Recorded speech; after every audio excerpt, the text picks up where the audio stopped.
లక్ష్యాన్ని సాధించి ఆత్మగౌరవాన్ని నిలబెట్టిన కేసీఆర్ పుట్టినరోజున విద్యార్థులకు స్వీట్లు పంచడం తప్ప అని కేటీఆర్ ప్రశ్నించారు. పుట్టినరోజు వేడుకలు చేస్తే సరూర్ నగర్ స్కూల్ హెచ్ఎంను సస్పెండ్ చేస్తారా అని ఫైర్ అయ్యారు.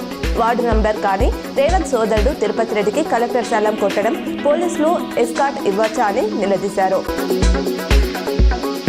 నిజామాబాద్ జిల్లాలోని మహిళా కానిస్టేబుల్తో ప్రత్యేకంగా 2 క్విక్ రియాక్షన్ టీంలు ఏర్పాటు చేశామని in charge police commissioner Sindhu Sharma మంగళవారం తెలిపారు.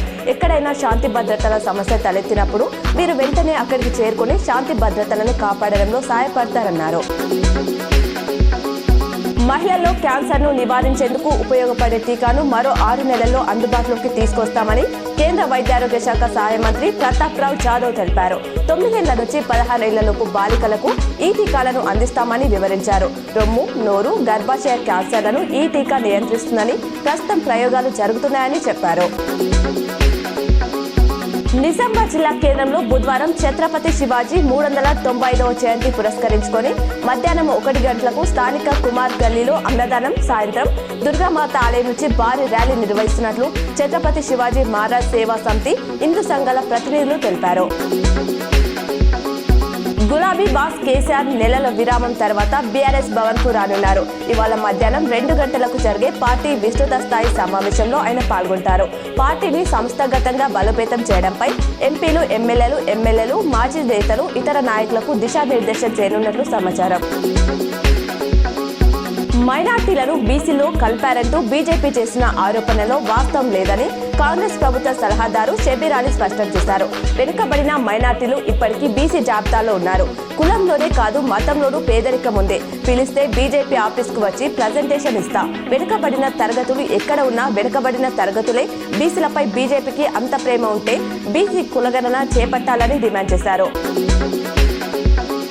కేంద్ర మంత్రి కిషన్ రెడ్డి కుటుంబ సమేతంగా కుంభమేళాలో పాల్గొన్నారు. ప్రయాగ్రాజ్ లో పవిత్ర స్నానం ఆచరించారు. మంగళవారం సాయంత్రం భార్య, కుమారుడు, కుమార్తెతో కలిసి ఆయన త్రివేణి సంగమానికి చేరుకున్నారు. సనాతన ధర్మంపై రోజు రోజుకి పెరుగుతున్న ఆదరణకు కుంభమేళకు తరలివస్తున్న భక్త జనమే నిదర్శనమని ఆయన సందర్భంగా పేర్కొన్నారు. ఢిల్లీ సీఎం ప్రమాణ స్వీకారంలో బీజేపీ స్వల్ప మార్పులు చేసింది. ఈ నెల 20న సాయంత్రం 4:30 కాకుండా ఉదయం 11:30 రామ్లీలా మైదానంలో ప్రమాణ స్వీకారం చేస్తారని వెల్లడించింది. ఈ కార్యక్రమానికి ప్రధాని మోదీ, అమిత్ షా, ఎన్డీఏ పాలిత రాష్ట్రాల సీఎంలు హాజరు కానున్నారు.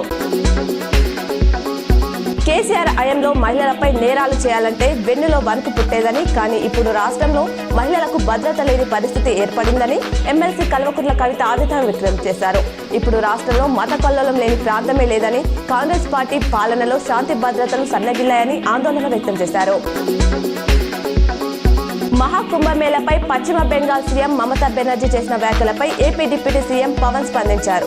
సనాతన ధర్మంపై వ్యాఖ్యలు చేయడం మన నాయకులకు చాలా సులువైపోయింది. వాళ్ళు ఇలాంటి వ్యాఖ్యలు వేరే మతాలపై చేయరు. ఇవి కోట్ల మంది విశ్వాసాలను దెబ్బతీస్తాయని వారు తెలుసుకోవట్లేదన్నారు.